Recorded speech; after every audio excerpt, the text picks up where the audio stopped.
Thank you, Sam. Well, it has been another violent morning in Ukraine. According to Ukrainian emergency services, 2 buildings in residential areas of Kyiv hit by separate airstrikes early this morning.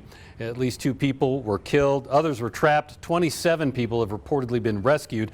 A 10-story apartment building, also in the city of Podil, north of the city center, was hit in a separate strike, causing a fire in the bottom 5 floors of that building. 1 person was taken to the hospital here, and emergency efforts to rescue people continue. We are now almost 3 weeks into the war between Russia and Ukraine. It's one of the largest attacks on a European nation since World War II.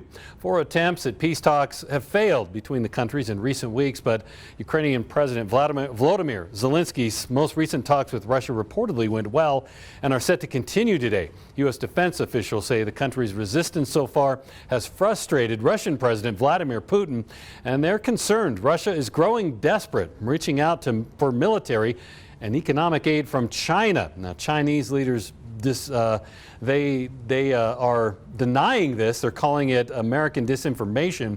Ukraine's president is preparing to address a joint session of Congress tomorrow virtually. I believe that we're going to end up in a point where we have to basically go toe-to-toe to some version with Russia anyway. Russia is the one, let's be clear, they're the ones escalating this fight. Multiple sources also tell NBC News that President Joe Biden could travel to Europe soon.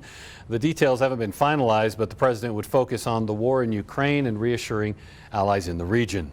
Tomorrow, the International Court of Justice will rule on allegations against Russia. The court's ruling will focus on allegations made by Ukraine that accuse Moscow of planning genocide. Ukraine filed the complaint shortly after the invasion began, and Russia boycotted a hearing about the allegations. Ukraine wants the court to order Russia to stop its invasion and to pay reparations.